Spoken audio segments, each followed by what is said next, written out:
చిన్న చిన్న పిల్లలు నాకు డాడీ డాడీ అంటే కూడా 100 రోజులు జైలు జీవితాలు గడుపుకుంటూ వచ్చిన. నా జీవితంలో 73 కేసులు. ఒక్కొక్క కేసును ఎదుర్కోవాలంటే ఒక కేసు ఉంటే ఒక అడ్వకేట్కి ఎన్ని రూపాయలు కావాలి? మినిమం 25-30 వేలు ఏంది ఆయన కేసు వాదించాడు. ఇవాళ దాదాపు 73 కేసులను నేను ఎదుర్కొంటా ఉన్నా. అందులో అనేకమైనటువంటి కేసులు కేసీఆర్ పెట్టినాయి. ఇది నా జీవితం సాగుతూ ఉంది. పోయినసారి పట్టభద్రుల ఎమ్మెల్సీ ఎన్నికల్లో నేను ఒకటి చెప్పిన, నేను రిఫరెండానికి సిద్ధమనే మాట చెప్పిన. ఆ రోజు కూడా మీరందరూ ఆలోచించారు. ఎస్ మల్లన్న రిఫరెండం అంటా ఉన్నాడు, రైట్ టు రీకాల్ అంటా ఉన్నాడు అని చెప్పిండు.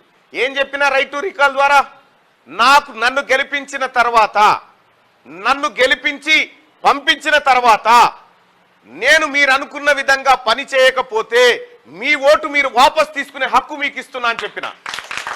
ఈ దేశంలో ఎవరు చెప్పలేదు. ఎక్కడ జరిగిందంటే మధ్యప్రదేశ్ భోపాల్ పక్కనే ఉన్నటువంటి హర్దా మున్సిపాలిటీలో సంగీత పాటిల్ అనేటువంటి ఒక మహిళ చేసింది ఆ పని.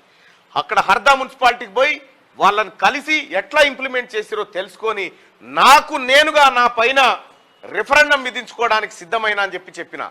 రేపొద్దున కూడా నేను ఇప్పుడు చెప్తా ఉన్నా నల్గొండ లైబ్రరీ నుంచి, మీరు ఓటేసి గెలిపించిన మరుసటి రోజు నుంచి కరెక్ట్గా నెక్స్ట్ ఏడాది వరకు ఒక గ్రౌండ్లో సభ పెట్టి ఆ గ్రౌండ్లో ఈ ఏడాది కాలం పాటు నేను పనిచేసిన నా పర్ఫార్మెన్స్ నచ్చిందా? నచ్చితే ఎస్ అని, లేదంటే నో అని చెప్పండి. మీరు నో అంటే రాజీనామా చేసి వెళ్ళిపోవడం, మీరు ఎస్ అంటే సెకండ్ ఇయర్కు కొనసాగడం.